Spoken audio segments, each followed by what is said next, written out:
Sarah, when people hear about buying a fixer-upper during pregnancy, they usually think about nursery colors and baby-proofing. But your story took a much darker turn. Take us back to that first day at the cabin. Tony, I remember standing in that doorway, 8 months pregnant, thinking I'd made the biggest mistake of my life. The smell hit me first.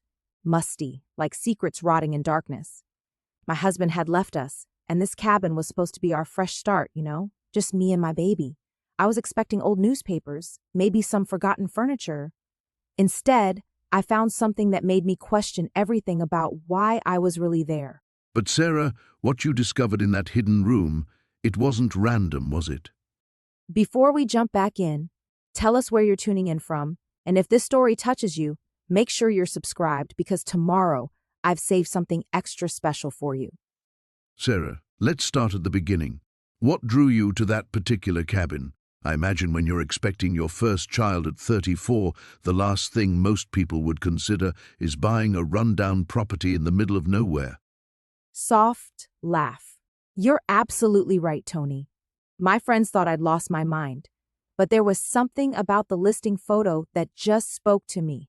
This little cedar cabin nestled between 2 massive oak trees, about 40 minutes outside Millbrook. The realtor was honest, said it had been abandoned for over a decade, packed floor to ceiling with the previous owner's belongings. And that didn't scare you off? Quite the opposite, actually. I'd been living in the city for 12 years, Tony. Same cramped apartment, same view of brick walls and fire escapes. When I found out I was pregnant, something shifted. I kept having these dreams about wide porches and morning coffee with birds singing instead of sirens wailing. Tell me about your life in the city before this decision. What were you leaving behind? I was working at a marketing firm downtown. 60-hour weeks. Clients who treated you like furniture. A boss who thought pregnancy was a personal inconvenience to his quarterly reports. My ex-husband had remarried 6 months after our divorce was final, to his 25-year-old assistant, if you can believe the cliché. That must have been difficult to process while dealing with an unexpected pregnancy. Pause. The baby wasn't his, Tony. I'd been dating someone new, but when I told him about the pregnancy, he made it very clear that fatherhood wasn't in his plans. So there I was, 34, divorced, pregnant, and completely alone in a city of 8 million people. And the cabin represented something different. It represented possibility. When I drove up that gravel road for the first time, Tony, I could smell wood smoke from someone's fireplace mixing with pine needles and that rich, earthy scent you only get in deep woods. The cabin was smaller than it looked in the photos, maybe 900 square feet, but it sat on 12 acres of mixed forest and meadow. What did the realtor tell you about the previous owner? That's where things get interesting, Tony. She was this nervous woman in her 50s. Kept checking her watch and glancing at the tree line like she expected something to emerge from the woods. Said the owner was a man named Harold Brennan who'd lived there since the early 1980s. Never married, kept to himself, paid his property taxes in cash every year. And he just disappeared? According to her, Harold simply stopped coming into town one day. Mail piled up, phone calls went unanswered. The county sheriff did a welfare check and found the cabin empty except for decades' worth of accumulated belongings. No signs of struggle, no forwarding address, like he'd just evaporated into thin air. That must have raised some red flags. It should have, Tony. But I was 20 weeks pregnant, my lease was up in 2 months, and the cabin was priced at less than what I'd pay for a year's rent in the city. Sometimes desperation makes you ignore warning signs that should be flashing in neon. Walk me through that first day when you got the keys. Long pause. I remember driving up in my little Honda, trunk packed with cleaning supplies and a few basic tools. It was mid-October, and the maples were just hitting their peak. Brilliant reds and oranges against the evergreens. The cabin looked almost fairy tale perfect from the outside, Tony. Someone had maintained the roof and exterior walls even if the inside was supposedly a disaster. And when you opened the front door? The smell hit me first. Not decay or anything sinister, just decades of closed-up air mixed with old paper and fabric. But Tony, I wasn't prepared for the sheer volume of stuff. The living room was stacked with newspapers from floor to ceiling, leaving only narrow pathways between the piles. Every surface was covered with magazines, books, empty food containers, old tools. Classic hoarding situation. That's exactly what I thought. The kitchen was the worst. Dishes crusted with food that had to be years old, pantry shelves lined with expired canned goods, some dating back to the 90s. But even standing there looking at that mess, Tony, I could see the potential. Beautiful hardwood floors underneath everything, a stone fireplace that just needed cleaning, windows that would flood the space with natural light once I could actually reach them. What was your plan for tackling such an overwhelming project? I'd arranged for a local hauling company to come the following week, but I wanted to go through everything first. You hear stories about people finding valuable items or important documents in situations like this. I figured I owed it to Harold, wherever he was, to at least check before throwing his entire life into a dumpster. That's very thoughtful. Did you find anything interesting in those first few hours? Mostly what you'd expect, Tony. Old National Geographic magazines, receipts for purchases going back 30 years, broken electronics that should have been disposed of decades ago. But I did notice something odd about Harold's reading material. He had stacks of true crime magazines and books about missing persons cases. Not unusual on its own, but there were so many of them. Any particular type of cases that seemed to interest him? I didn't pay much attention at first, but looking back, they all seemed to involve women. Young women, missing under mysterious circumstances. There were notebooks, too, filled with Harold's handwriting, but his penmanship was so poor, I couldn't make out most of what he'd written. Did you find any personal photographs or family memorabilia? That's another strange thing, Tony. For someone who never threw anything away, Harold seemed to have almost nothing personal. No family photos, no letters or greeting cards, no mementos from trips or relationships. It was like he deliberately erased any trace of human connections while obsessively hoarding everything else. What about neighbors? Did you meet anyone who might have known Harold? The nearest house is almost 3 miles away, Tony. That's part of what appealed to me about the property. Complete privacy for raising a child. But I did drive over to introduce myself to the closest neighbors, an elderly couple named Martha and Frank, who've lived here for 40 years. And what did they tell you about Harold? Pause. They were uncomfortable discussing him, Tony. Martha kept changing the subject, and Frank would just shake his head when I asked questions. Finally, Martha pulled me aside and said that Harold used to walk the roads at night with a flashlight sometimes, stopping to stare at their house for long periods. She said it got so unsettling they started locking their doors and closing their curtains at sunset. Did they ever report this behavior to authorities? Apparently, Frank called the sheriff's office a few times over the years, but Harold never actually trespassed or threatened anyone. Walking on public roads isn't illegal, even if it makes people nervous. Martha said the night wandering stopped about 18 months before Harold disappeared. You mentioned feeling drawn to this place, Sarah. How did it feel those first few nights staying there alone? I was camping out essentially, Tony. I'd set up an air mattress in what used to be Harold's bedroom, after spending 2 full days just clearing enough space to walk through it. The silence was incredible. No traffic, no voices from neighboring apartments, just whined through the trees and the occasional owl or coyote in the distance. Any strange sounds or disturbances? Hesitant. Well, Tony, old houses make noises. Settling foundations, temperature changes causing wood to expand and contract. But there were times, especially late at night, when I'd hear what sounded like footsteps on the front porch. I'd look out the window and see nothing but shadows and moonlight. That must have been unnerving for a pregnant woman alone in the woods. I kept telling myself it was probably deer or raccoons, Tony. The realtor had mentioned that wildlife was common on the property, but the sounds were so rhythmic, so deliberate, like someone pacing back and forth, testing the floorboards. Did you consider that Harold might still be around, perhaps living rough on his former property? The thought crossed my mind, but the sheriff's department had done a thorough search when he first disappeared. Plus, it had been over a year, Tony.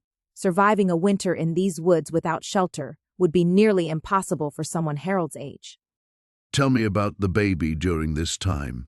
How were you feeling physically and emotionally about the pregnancy while dealing with all this upheaval?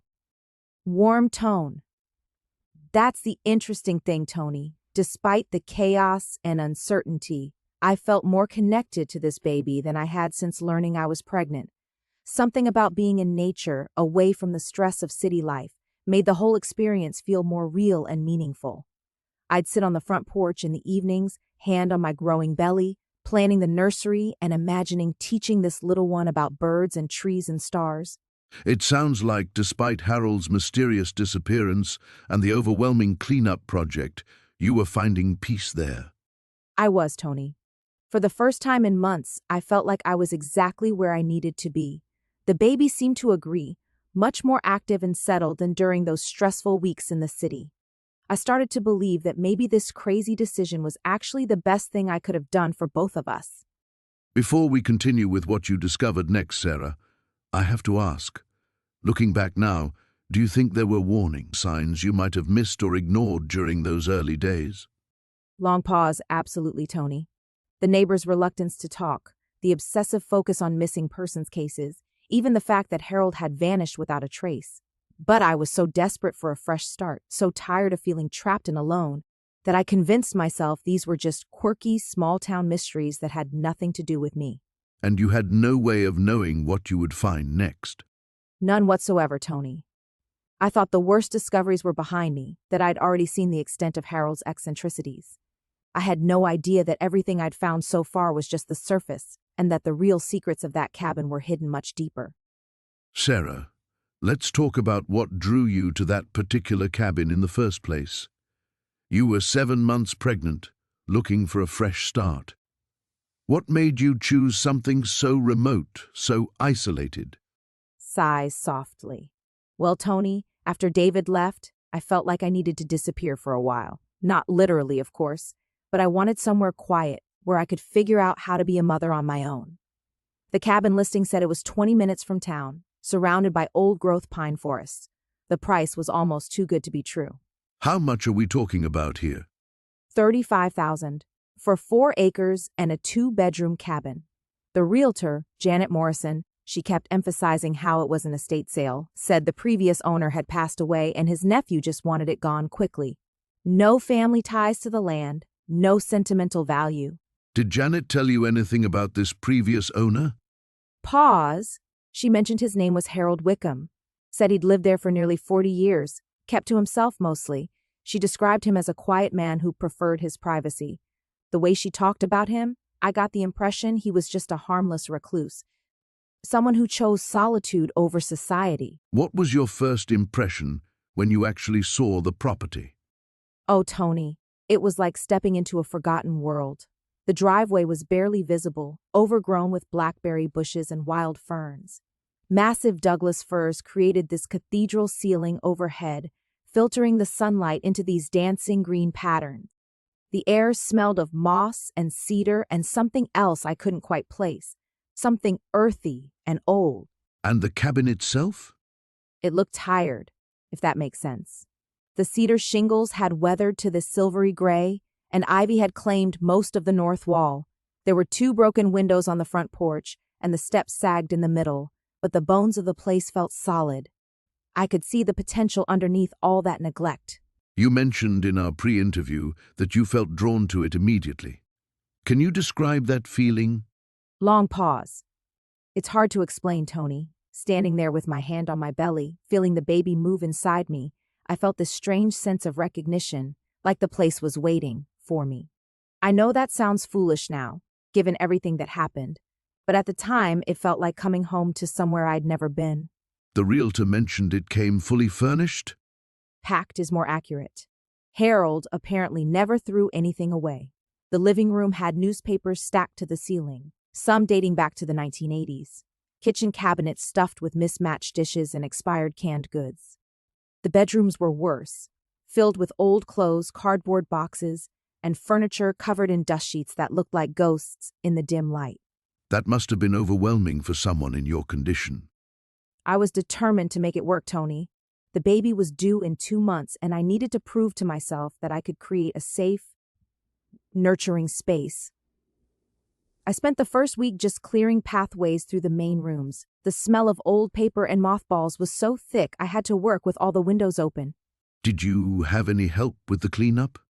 I hired a couple of local boys to haul away the obvious trash. They were eager enough at first, but after the second day, they started making excuses. Said the place gave them the creeps.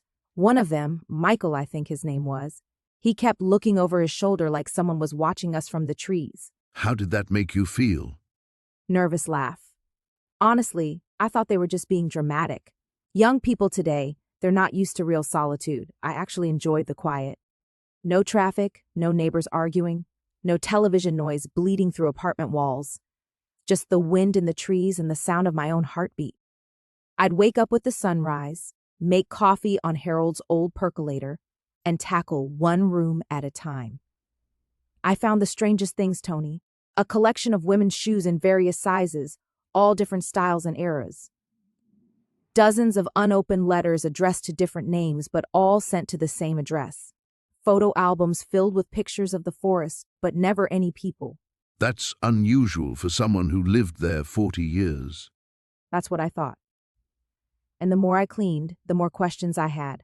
Why did Harold have 3 different driver's licenses with 3 different names? Why were there women's clothes in the bedroom closet, but no photographs of a wife or family? Why did he have a police scanner and detailed maps of the surrounding counties marked with red X's? Did you ask Janet about any of this? I tried calling her several times. She was always friendly but vague.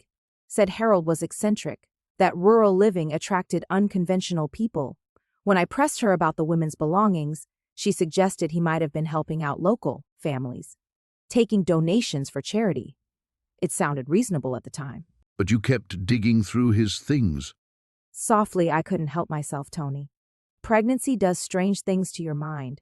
I became obsessed with understanding who Harold was, what his life had been like in that cabin. I felt like I was living inside someone else's story, and I needed to know how it ended. Were you sleeping well during this time? The first few nights were difficult.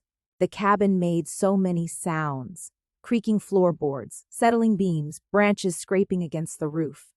But what bothered me most was this feeling that the rooms still held traces of Harold's presence, like he'd left something unfinished. Something unfinished? Pause. I started noticing patterns in how things were arranged. Books stacked in specific orders, papers sorted by dates that seemed significant. In the kitchen, there was a calendar on the wall with certain dates circled in red ink. All of them were from years past, but they corresponded to times when women had gone missing from nearby towns. You researched these disappearances? I spent hours at the library in town, going through old newspaper archives. Each circled date matched a missing person report. Always young women, always pregnant, always last seen somewhere within a 50-mile radius of Harold's cabin. The similarities were impossible to ignore. How many cases did you find? 11, Tony. 11 women over 37 years. And when I looked at their photographs in those old newspapers, I saw something that made my blood run cold. They all had my coloring: dark hair, pale skin, similar bone structure. It was like looking at variations of myself across different decades. That must have been terrifying. I told myself it was coincidence, that isolation and pregnancy hormones were making me paranoid. I almost convinced myself to let it go, almost packed up and found somewhere else to live. But then I found Harold's workshop in the basement, and everything changed. Sarah, let's talk about those first few days in the cabin. You'd driven up from the city, pregnant, looking for a fresh start. What was going through your mind as you walked through that place for the first time as the owner? Oh, Tony, it was overwhelming. The smell hit me first. Musty wood, decades of dampness, something else I couldn't quite place. Sweet and cloying.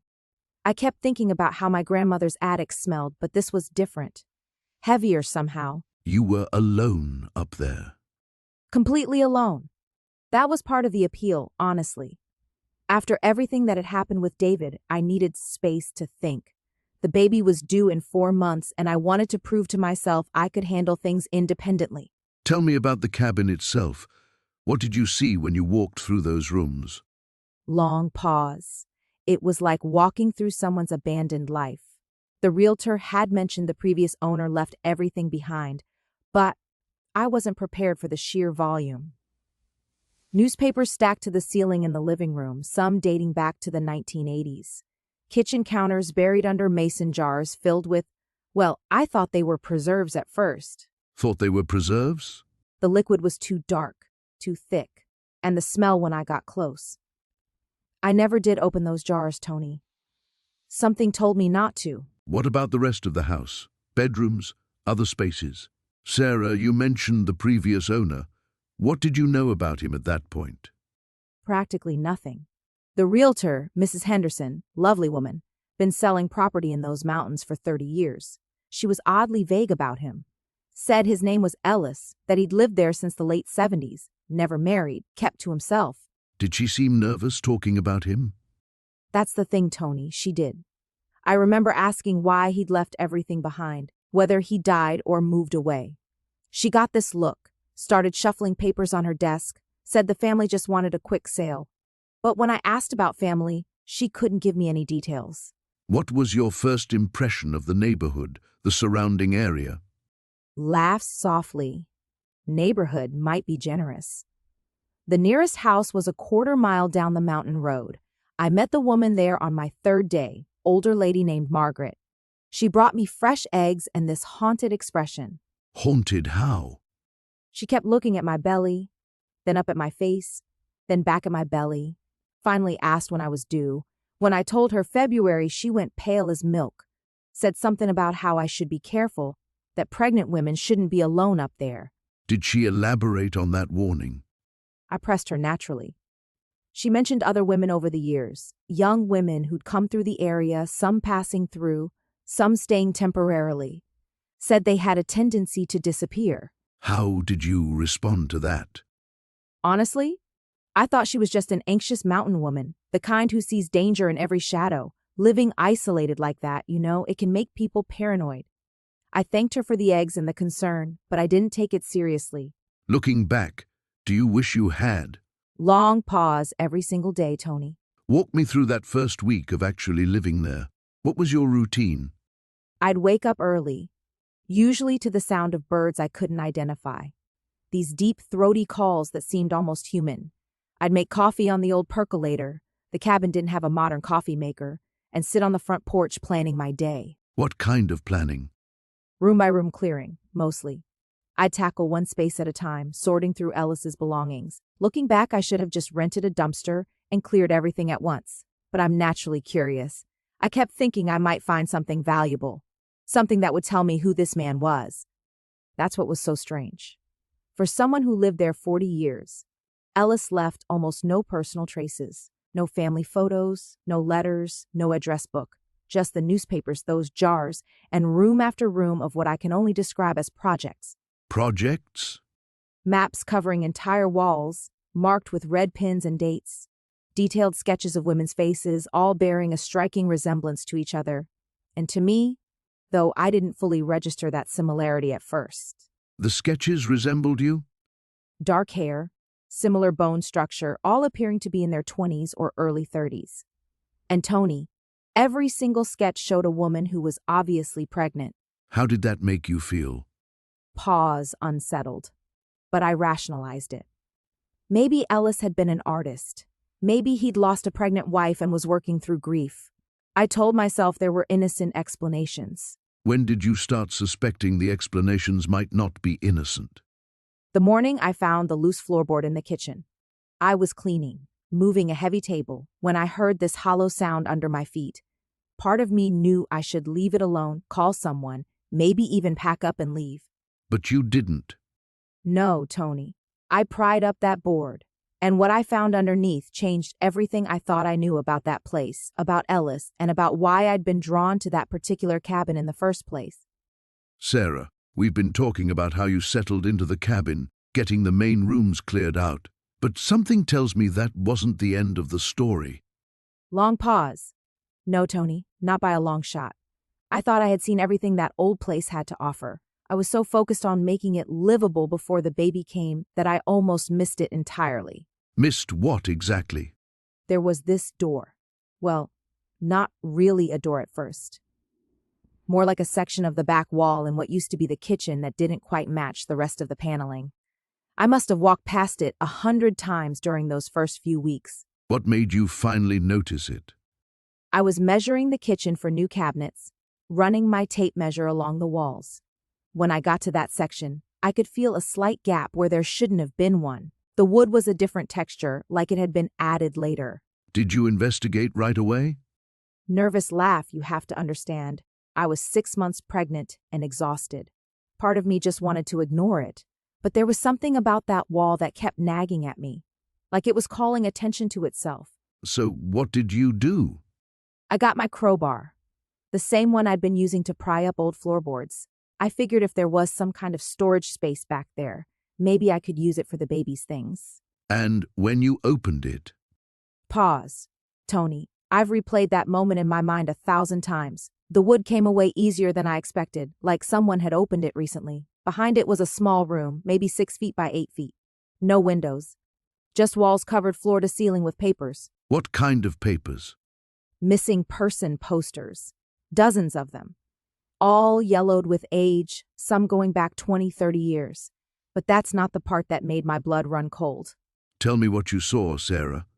Voice shaking slightly. Every single poster showed a pregnant woman, young women, all of them. Different names, different years, different towns. But Tony, they could have been my sisters, my twins. The resemblance was so strong it made me dizzy. How similar are we talking? Same dark hair, same build, same facial structure, even the same way of smiling in their photos. It was like looking at alternate versions of myself scattered across decades. I had to sit down on the floor just to process what I was seeing.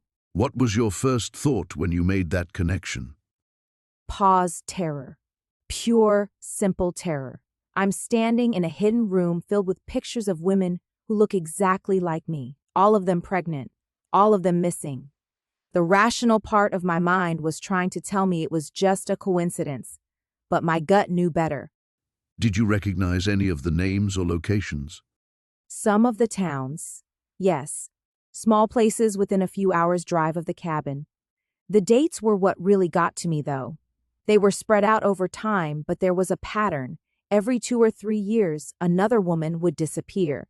And the most recent poster? Whisper 3 years ago. A woman named Jennifer from 2 counties over. 24 years old, 7 months pregnant. She could have been my photograph, Tony, if someone had taken my picture and put her name under it. I wouldn't have been able to tell the difference. How long did you stay in that room? I don't know. Time seemed to stop. I kept picking up poster after poster, studying each face, reading each description. Pregnant woman, last seen leaving work. Pregnant woman disappeared from grocery store parking lot. Pregnant woman never returned from evening walk. What was going through your mind as you read these? I kept thinking about how alone I was out there. No neighbors for miles, no cell phone service. I had been so proud of finding this secluded place where I could start fresh, but suddenly, that isolation felt like a trap. Did you find anything else in that room? Pause. There was a notebook, handwritten entries in careful, precise writing, observations about each woman, where they shopped, what time they took walks, who they talked to. Like someone had been watching them, studying their routines. What did the entries say about the women? Details that no casual observer would know. What time they turned their lights off at night, which days they went to doctor appointments. Personal information that could only come from close surveillance. Was there any mention of what happened to them? That was the most chilling part, Tony. The entries just stopped.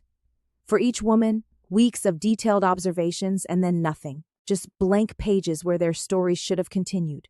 How did you finally pull yourself away from that room? The baby started kicking. Hard. Like she could sense my fear and was trying to tell me to run. That's when it really hit me, that I wasn't just looking at missing women. I was looking at a blueprint, a pattern that someone had been following for decades. What was your immediate instinct? Get out, pack up everything, and leave that place as fast as possible. But then I realized something that made my blood run even colder. What was that? The real estate listing. The way I had found the cabin in the first place. The price had been too good to be true, the location too perfect for someone in my exact situation. What if it wasn't luck? What if someone had wanted me to find it? You think you were deliberately targeted? Long pause, Tony. I had spent weeks thinking I was so clever finding this perfect hideaway. But standing in that room, surrounded by pictures of women who looked like me, I realized I might have walked right into someone's carefully laid trap. Sarah, you mentioned that the real mystery began when you started exploring the cabin more thoroughly. Can you walk me through what happened that first week? Well, Tony, I'd been there about 5 days, just focusing on the main rooms, getting the kitchen functional, clearing out the living area. The baby was making me so tired that I could only work in short bursts. And then something changed your routine? It was the smell, actually. I kept noticing this musty odor that seemed strongest near the back wall of the cabin. At first I thought it was just old wood rot or maybe a dead animal under the floorboards. But it wasn't that simple. Pause. No, it wasn't. I was cleaning behind this old bookshelf when I noticed the wall looked different there. The wood paneling didn't quite match the rest of the room. When I pushed against it, it gave a little. What went through your mind at that moment? Honestly, I was excited. You hear stories about people finding old treasures hidden in walls, maybe some cash or vintage items. I thought I'd stumbled onto something wonderful. So you decided to investigate further. I found a crowbar in the shed outside and pried off a few of the loose boards. There was definitely a space behind there, but it was pitch black. I had to go into town to buy a proper flashlight. That must have been quite a trip, knowing you had this mystery waiting for you back at the cabin. I could barely concentrate on anything else, Tony. I remember standing in the hardware store, holding that flashlight, and feeling this strange mixture of excitement and dread. Something told me that whatever I was about to find would change everything. And when you returned to the cabin? I went straight to that wall, pulled away more boards until I had an opening big enough to squeeze through. The smell was much stronger then, not rotten exactly, but stale and old, like air that hadn't moved in decades. What did you see when you shined that light inside? Long pause at first, just a small room, maybe 6 feet by 8 feet, no windows. But the walls, Tony, every inch of the walls was covered with papers. Papers? Missing person posters. Dozens and dozens of them, all yellowed with age, some going back what looked like 20 or 30 years. That must have been shocking. I stood there for the longest time, just trying to process what I was looking at. Who keeps missing person posters? And why hide them in a secret room? Did you look at them more closely? That's when everything changed. I started walking around the room, reading the names, looking at the faces. Jennifer Morrison, missing 1987. Lisa Chen, missing 1994. Rebecca Torres, missing 2001. All missing persons from different years. But Tony, they all had one thing in common. Every single woman was pregnant, and they all looked like me. What do you mean? They looked like you. Same hair color, same build, similar facial features. Not identical, but close enough that they could have been my sisters. It was like looking at versions of myself from different decades. How did that make you feel? Pause, terrified. My hands started shaking so badly I could barely hold the flashlight. I backed out of that room as fast as I could and just sat on the cabin floor, trying to understand what I'd found. Did you consider leaving right then? Of course I did. Every instinct told me to pack up and drive away. But where would I go, Tony? I'd put everything I had into buying this place, and there was something else. What was that? I kept thinking about those women. If they were really missing, if something had happened to them, didn't they deserve to have someone care enough to find out the truth? So you decided to stay and investigate? Not right away. I spent that whole night sitting up, thinking. The baby was moving around like crazy, almost like she could sense my fear. I kept asking myself what kind of person I'd be if I just walked away from this. That's a heavy burden to place on yourself, Sarah. Maybe. But I couldn't shake the feeling that I was meant to find that room, that somehow all of this was connected to me being there. Did you contact the police at that point? I thought about it. But what would I tell them? That I found old missing person posters in a hidden room? They could have been put there by anyone, for any reason. I needed more information first. So you went back into that room. The next morning, yes, I forced myself to go back in there and really examine everything. That's when I found the notebook. Sarah, finding those missing person posters must have turned your world upside down. How did you even begin to process something like that? Long pause. You know, Tony, I think the human mind has this strange way of protecting itself. At first, I kept telling myself there had to be a logical explanation. Maybe it was research for a book, or someone collecting old newspaper clippings. Anything but what it actually looked like. But deep down, you knew better. Deep down, yes. The similarities were too specific, too deliberate. All pregnant women, all with my general build and coloring. Some of the photos looked like they could have been taken yesterday. Others were clearly from decades ago. The styling, the clothing, the photo quality itself. What did you do with that information? Did you reach out to anyone? That's where things got complicated. I was 6 months pregnant, Tony, alone in the middle of nowhere, and I'd just bought this place with most of my savings. Who was I going to call? The local sheriff, who probably knew the previous owner? A federal agency who might think I was some paranoid expectant mother? So you kept digging on your own. I started researching the names on the posters. That's when the sleepless nights really began. Some of these women had disappeared decades apart, but always in the same general region, always pregnant, always fitting the same physical description. How was this affecting you physically? You mentioned sleepless nights, but you were carrying a baby. Pause. That's something I struggle with even now, talking about it. I knew the stress wasn't good for the pregnancy, but I also knew I couldn't just ignore what I'd found. Every time I tried to rest, I'd wonder if one of those women had walked through my kitchen, or looked out my bedroom window, or what, Sarah? Or if their last moments were in that cabin, in my cabin. That's a heavy burden to carry alone. Did you consider leaving? Every single day. I'd wake up and think, today's the day I pack everything and drive back to the city. But then I'd remember my ex-husband, the divorce proceedings, the fact that I'd burned most of my bridges trying to start fresh. This cabin represented my independence, my chance to raise my child somewhere peaceful. It's ironic, isn't it? Seeking peace and finding the opposite. The cruelest kind of irony.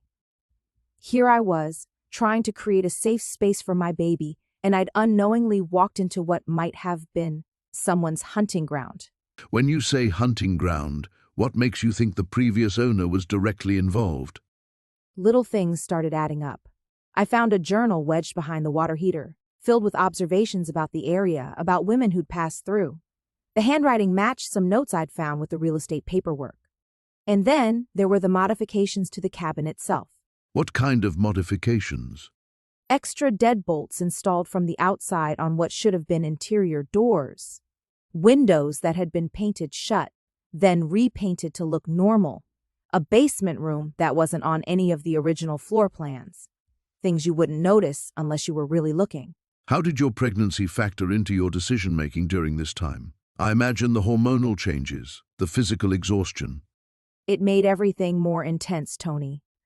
The protective instincts were overwhelming. I'd find myself talking to my baby, promising them we'd figure this out together. But I was also more emotional, more prone to worst-case scenarios.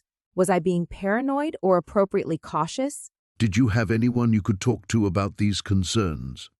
I tried calling my sister a few times, but how do you explain something like this over the phone? She was already worried about me isolating myself during the pregnancy. If I'd told her about the posters, she would have driven out immediately and forced me to leave. Would that have been such a bad thing? Pause, maybe not. But I wasn't ready to give up yet. These women, Tony, they deserved someone to pay attention to their stories. Some of the missing person cases had gone cold years ago. If I left, who would advocate for them? So, you felt a responsibility to them.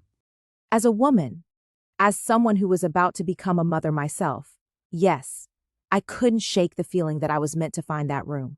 That maybe, finally, someone could get answers for their families. That's a remarkable sense of purpose, especially given your vulnerable position. or remarkable stubbornness, depending on how you look at it.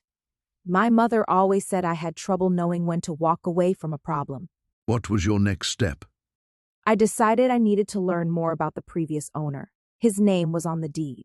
But I realized I knew almost nothing about the man who'd lived in my home for 30 years. Sarah, when you first started finding these disturbing connections, how did you handle telling the people closest to you? I imagine that conversation with your husband must have been difficult. Long pause, Tony. That's where everything started to unravel in ways I hadn't anticipated. When I called Michael that night, after finding the hidden room, I expected him to tell me to pack up and come home immediately. Instead, he went completely silent for what felt like minutes. What kind of silence? The processing kind, or something else? The kind that makes you realize your marriage has cracks you've been ignoring for months. When he finally spoke, he said something I'll never forget. Tony, he said, Sarah, you've been looking for problems ever since the pregnancy. Maybe this is just another one of those situations. He dismissed your concerns entirely. Not just dismissed them. He made me question my own sanity. Here I was, holding photographs of missing women who could have been my sisters, and my husband was treating it like some kind of pregnancy-induced paranoia. The worst part was, Tony, a small voice in my head started wondering if he might be right. That must have created an incredible sense of isolation, especially when you needed support most. It did something worse than that. It made me realize how differently Michael and I handle crisis. I need to understand, to dig deeper, to face difficult truths head on. He needs everything to stay calm and predictable, especially now with the baby coming. Neither approach is wrong, but Tony, they're completely incompatible when you're dealing with something this serious. Did this revelation about your different coping styles affect other aspects of your relationship? Everything started shifting after that conversation. The way we talked about the baby, about our future, about what kind of parents we wanted to be. Michael kept making plans as if nothing had changed, talking about nursery colors and school districts. Meanwhile, I'm wondering if we're safe, if our child will be safe, if I'm losing my mind entirely. You mentioned questioning your own sanity. How did pregnancy itself complicate your ability to trust your instincts? Pause. That's something I don't think people talk about enough, Tony. Everyone tells pregnant women to trust their bodies, to listen to their intuition, but then when you're actually experiencing it, hormones are affecting everything. Your emotions feel heightened, your fears feel amplified. So when something genuinely frightening happens, you start second-guessing whether it's real danger or just pregnancy anxiety. Were you experiencing other changes that made you doubt yourself? Oh, absolutely. I was having dreams that felt more vivid than my waking life. Dreams about the cabin, about those women in the photographs, about someone watching me through the windows. I'd wake up exhausted, like I'd been running all night. Michael would find me checking the locks on our apartment door at 3 a.m, and I couldn't explain why, except that something felt wrong.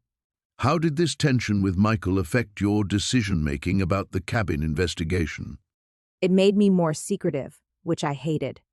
Tony, I've never been someone who keeps important things from people I love, but I realized I couldn't count on Michael for emotional support on this. So I started making decisions alone that should have been made together. I hired someone to research the cabin's history without telling him. I started keeping files about the missing women in my car instead of at home. That kind of secrecy must have felt like a betrayal of your own values. It did, but Tony, I felt like I was protecting both of us. Michael was already stressed about becoming a father, about our finances, about whether he'd be good at this whole parenting thing. The last thing he needed was his wife developing what looked like obsessive behavior about some old cabin. But the cost of protecting him was that I lost my anchor, my sounding board for working through what I was discovering. I thought about it, but who do you call, Tony?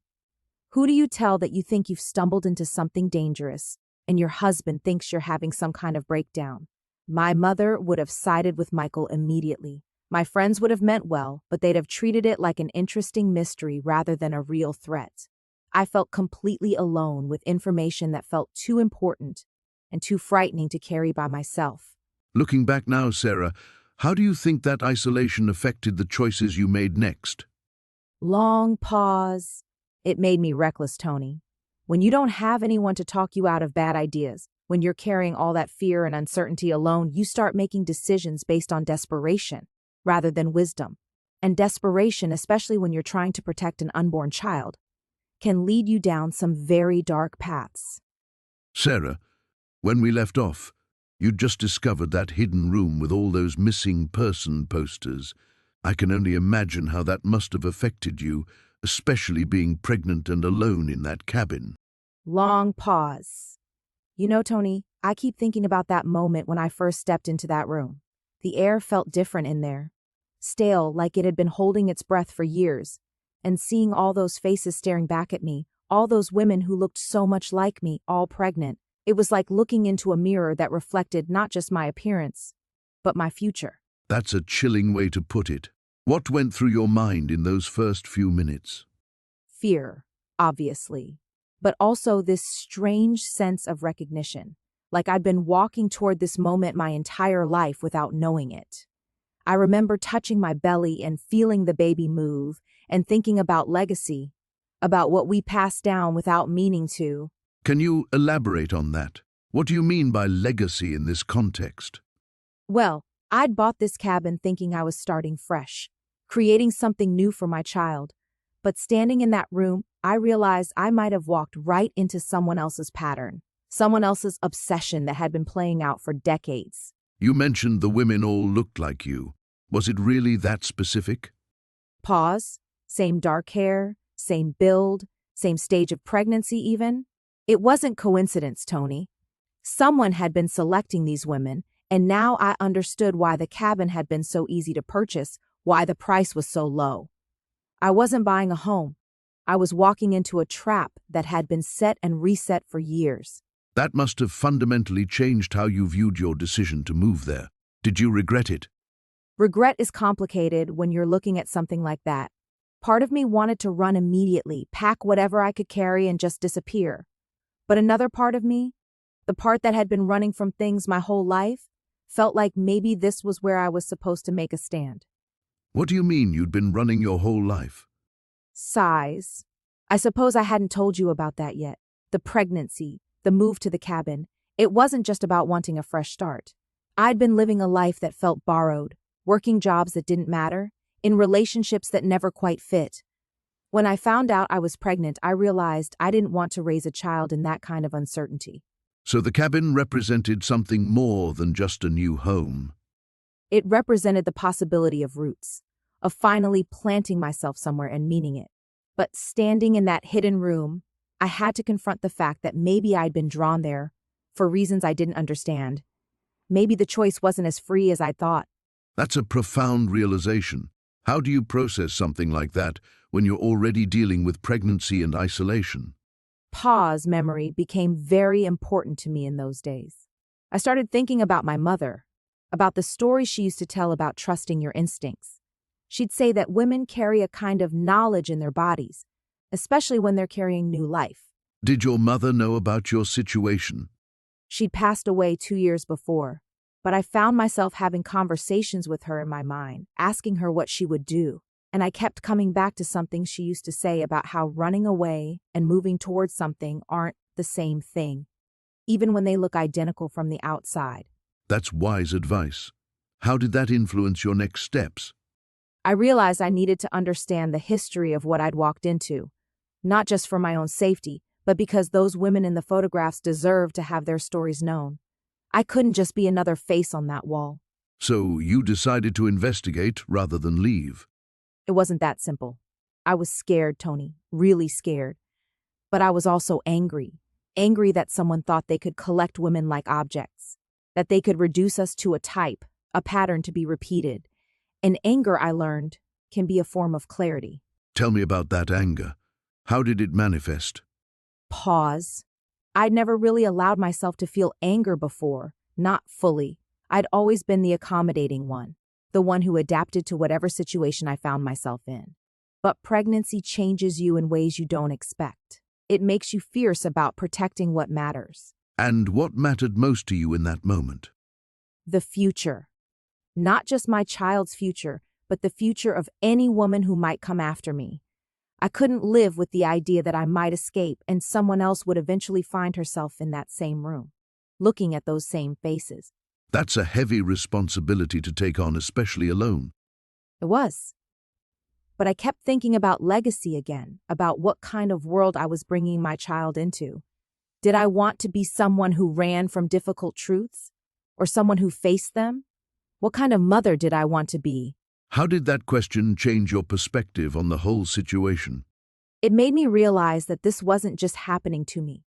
It was happening through me, if that makes sense. Like I was part of a larger story that had been unfolding for years, and I had a choice about how my chapter would end. That's a remarkable way to frame such a terrifying experience. Long pause, I suppose. When you're carrying new life, you start to think differently about time, about connection. I could feel my baby moving inside me while I looked at those photographs, and I thought about how all of those women had probably felt that same movement, had probably talked to their unborn children the same way I was talking to mine. Did that sense of connection help you feel less alone? In a strange way, yes. But it also made the weight of what had happened to them feel more real. These weren't just missing persons cases. These were mothers-to-be whose futures had been stolen, whose children would never be born. And you felt responsible for honoring that somehow. I felt responsible for making sure their disappearances meant something, that someone would finally ask the right questions and demand the right answers, even if I was terrified of what those answers might be. Sarah, that kind of courage in the face of such uncertainty, where do you think that came from? Pause. Honestly, I think it came from finally having something more important than my own fear. For the first time in my life, I wasn't just responsible for myself. Sarah, when you found those photographs hidden behind the missing person posters, what went through your mind? I imagine seeing actual pictures of these women must have made everything feel more real. Long pause. It was like looking into a funhouse mirror, Tony. These weren't just posters anymore. They were real women with real lives, and they all had my face, my eyes, even the way they smiled. One photograph showed a woman in a maternity dress standing in front of what looked like the same cabin, but decades earlier. That must have been terrifying. Did you recognize anything else in those photographs? The furniture was different, but the layout was identical. The same wooden beams, the same stone fireplace. But what really got to me was finding a photograph of a woman holding a baby. She looked exactly like me, but the picture was dated 1987. I wasn't even born until 1985. How did you process that information? Finding evidence that this pattern went back so far? I sat on the floor of that hidden room for hours, Tony, just staring at these faces that could have been my sisters, my cousins, my own reflection. I started thinking about my mother, about how she never talked about her family, about how she always changed the subject when I asked about my grandmother. Did that make you question your own family history? Everything I thought I knew about myself started unraveling. I called my mother that night, and for the first time in my life, I demanded answers. I told her about the cabin, about the photographs, about everything. How did she react to that conversation? Voice shaking. She went completely silent, Tony. Then she said something that still gives me chills. She said, "I was wondering when you'd find your way back there. Not if I'd find it. When?" Your mother knew about the cabin. She knew more than that. She told me my grandmother had disappeared from that very cabin in 1962, when my mother was just 16. My mother had spent her whole life running from that place, changing her name, moving across the country. She thought she'd broken whatever cycle existed there. But you found your way back anyway. Exactly. And that's when I realized this wasn't random. The real estate listing, the affordable price, even the timing of my pregnancy, someone wanted me there. Someone had been watching my family for generations, waiting for the right moment. Did your mother have any idea who might be behind this? She remembered a man from her childhood, an older gentleman who used to help her grandmother around the property. She said he was always there, always watching, always asking questions about family history and bloodlines. When her mother disappeared, he vanished too. And you think this same person might still be involved? I think he's been orchestrating this for decades, Tony. finding women who fit a specific profile, luring them to that cabin. My mother escaped, but she always knew he'd come for the next generation eventually. How did that realization change your approach to the situation? I stopped being the victim and started being the hunter. I realized I had something he wanted, something he'd been waiting 60 years to get. But I also had something my grandmother and the others didn't have. I had knowledge. I knew what I was walking into. What do you think he was ultimately after? What made these women so special to him? Pause the babies, Tony. It was always about the babies. Every woman in those photographs was pregnant. Every disappearance happened in the third trimester. I started to understand that we weren't the prize. We were just the vessels. That must have terrified you, being pregnant yourself. It did, but it also gave me purpose. I wasn't just protecting myself anymore. I was protecting my child and potentially stopping this cycle from continuing to the next generation. I decided to stay in that cabin and wait for him to make his move. That seems incredibly dangerous, Sarah. What made you think you could handle a confrontation? I had advantages the other women didn't have. I knew what was coming. I had time to prepare. And I had something else that I think surprised him when we finally met face to face. What was that? I looked exactly like the woman he'd been obsessed with for 60 years, but unlike her, unlike my grandmother, I wasn't afraid of him. I was angry, and that anger gave me strength I didn't know I possessed. When did you first see him? When did he finally reveal himself? 3 days after I'd found all the photographs. I woke up in the middle of the night and he was sitting in my kitchen, drinking coffee like he owned the place. Sarah, you mentioned finding those photographs in the hidden room. When you looked at them more closely, what exactly did you see? Long pause, Tony. This is where everything I thought I knew fell apart. The photographs weren't just of women who looked like me. They were of women from my family. Your family? My grandmother, my great aunt. Women I'd only seen in old family albums. But here they were, pregnant, standing in front of that same cabin. Some of the photos were dated from the 1940s, the 1960s, the 1980s. How is that possible? You said you'd never heard of this place before. That's what I thought. But when I called my mother that night, shaking, barely able to speak, she went completely silent. Then she said something that chilled me to the bone. She said, "You found the cabin." She knew about it? Not just knew about it, Tony. Our family has owned that cabin for generations. It's where the women in our family have always gone, when they needed to disappear. Disappear? My grandmother went there in 1943, when she was pregnant with my uncle. She was unmarried, and back then, that was a scandal that could destroy a family. My great aunt went there in 1967 when she was carrying a child that wasn't her husband's. My mother went there in 1982. Before you were born? No, Tony.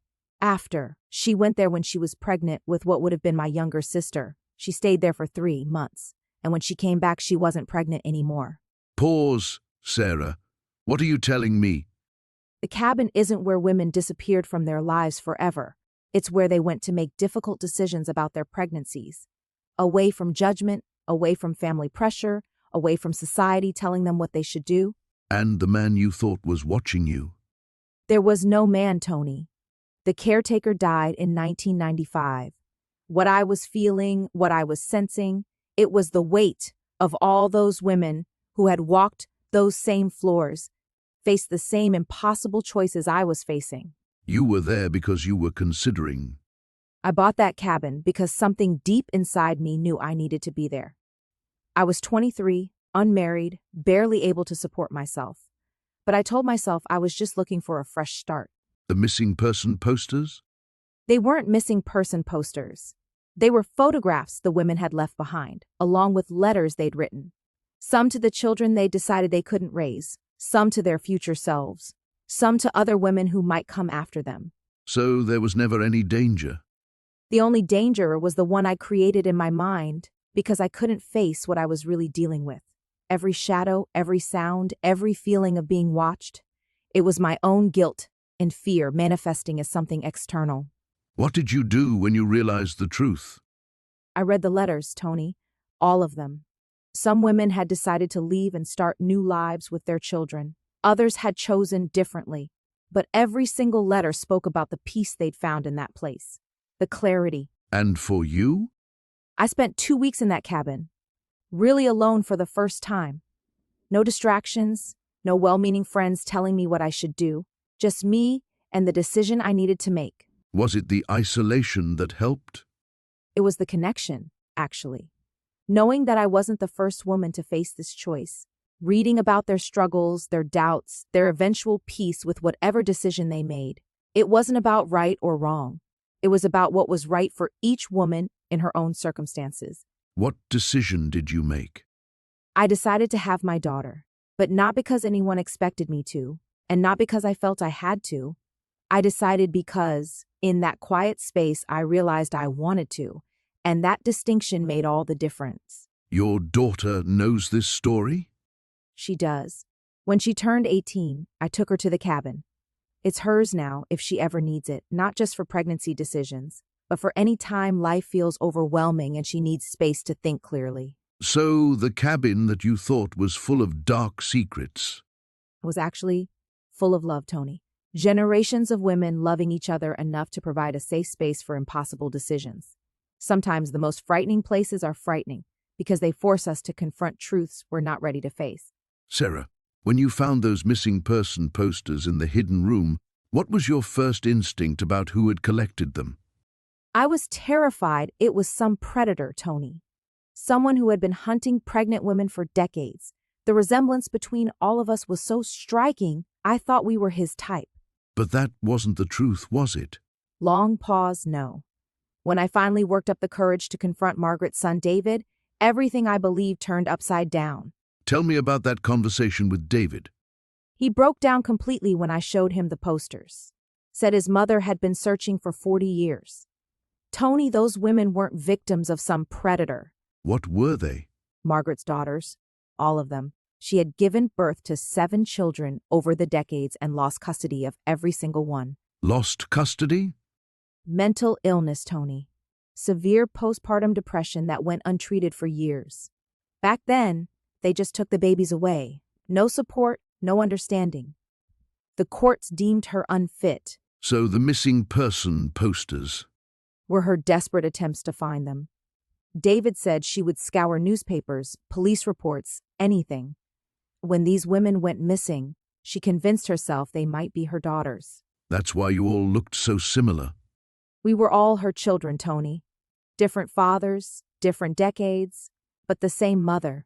Margaret had been reaching out to each of us when we disappeared, hoping to help, hoping to finally be the mother she never got to be.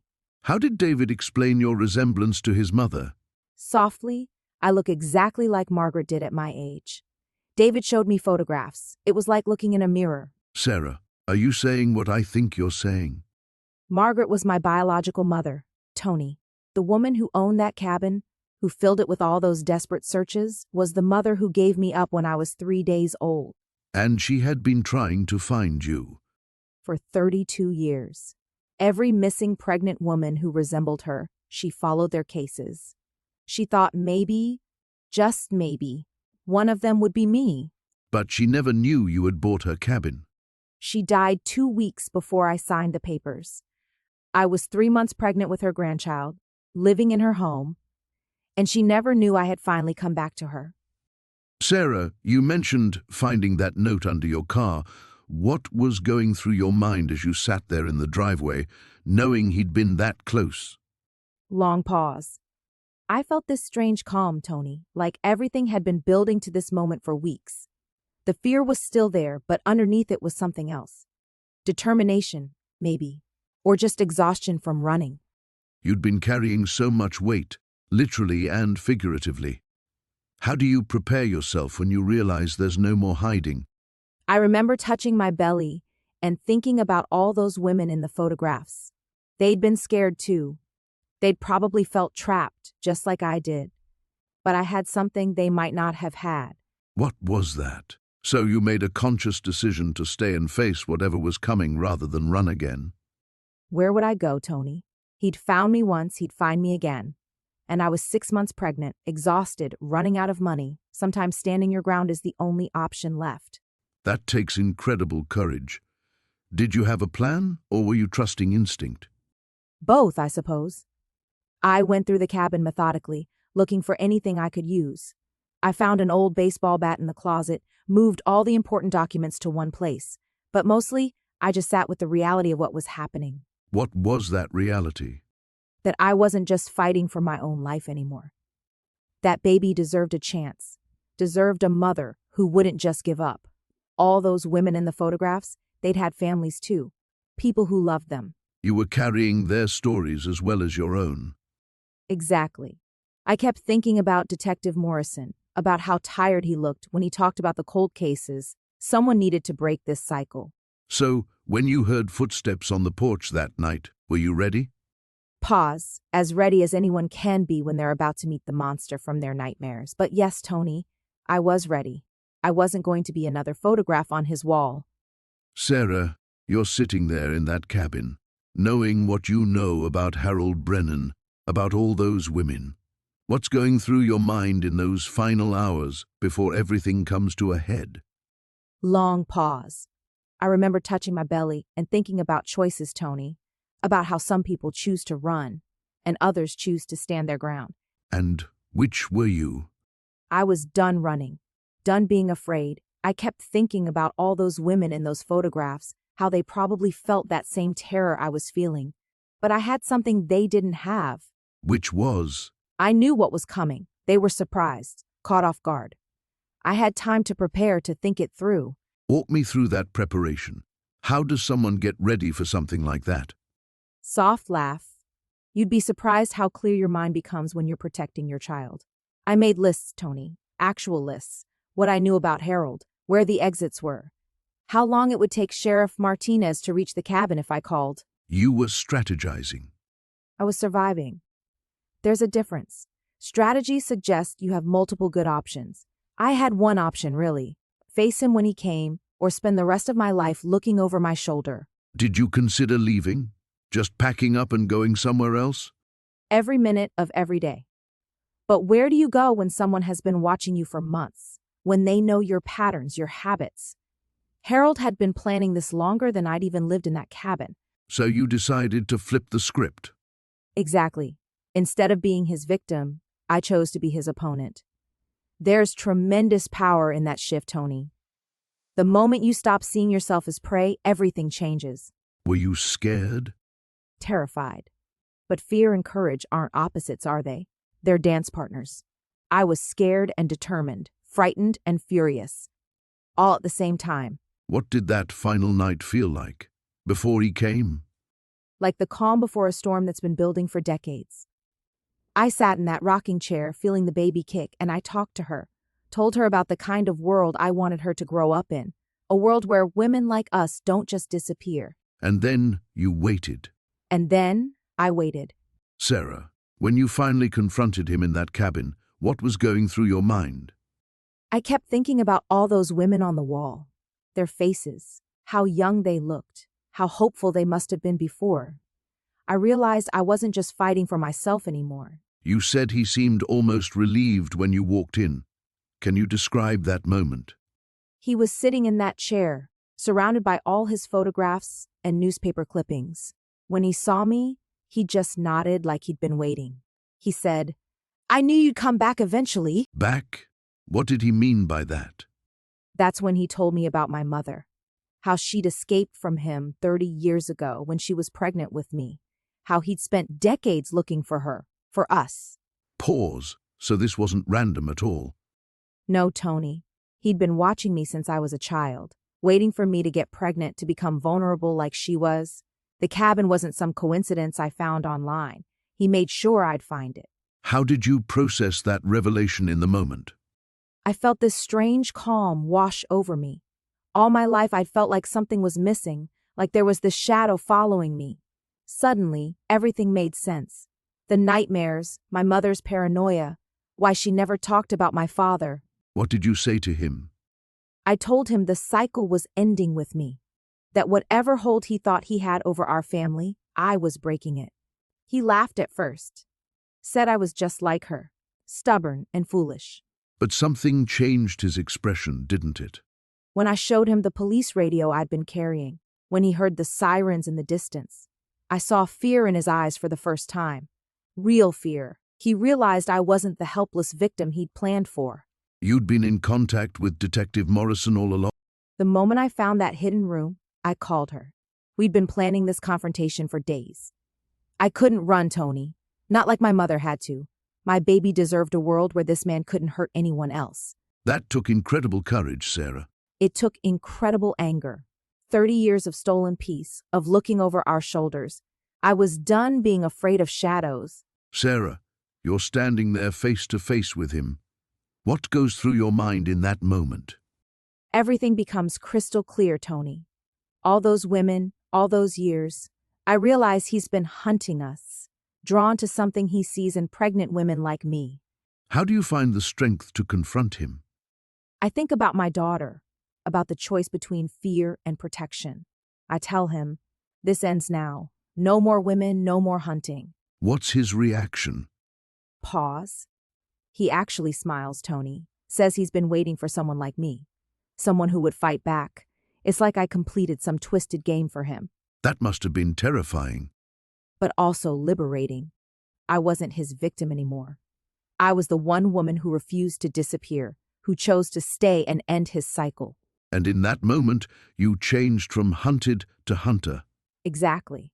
Sometimes, the only way through darkness is to become the light yourself, even when you're trembling. So here we are, Sarah, 6 months later. When you look back at that first day you walked into the cabin, what do you see differently now? Pause. I see a woman who was running from one kind of fear and walked straight into another. But maybe that's exactly what I needed. The cabin's been demolished. The case is closed. Detective Morrison says it may have brought closure to 7 families. How does that sit with you?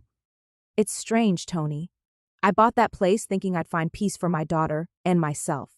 Instead, I found those women's stories. In a way, they saved me before I even knew I needed saving. And your daughter? She's beautiful, strong. Sometimes when I hold her, I think about how those women never got to hold theirs. It makes every moment feel precious. Do you ever wonder what would have happened if you'd chosen a different cabin? Soft laugh every day. But then I remember, sometimes the places that scare us most are exactly where we need to be. So here we are, Sarah, 6 months later. How does it feel to finally have the cabin the way you envisioned it? Soft laugh. You know, Tony, it's strange. I bought that place thinking I was running away from something, but I ended up running toward the life I was meant to have. And Detective Morrison's investigation wrapped up cleanly? Harold confessed to everything once they found his surveillance equipment. 7 women over 30 years. The families finally have answers, and I have peace knowing he can't hurt anyone else. What about motherhood? Has becoming a parent changed how you see what happened? Every night when I put Emma to bed in her nursery, I think about those women who never got this chance. It makes me hold her a little tighter, appreciate these ordinary moments a little more. Any regrets about buying that cabin? None. Sometimes the scariest doors we open lead us exactly where we need to be. That cabin gave me my daughter, my purpose, and myself.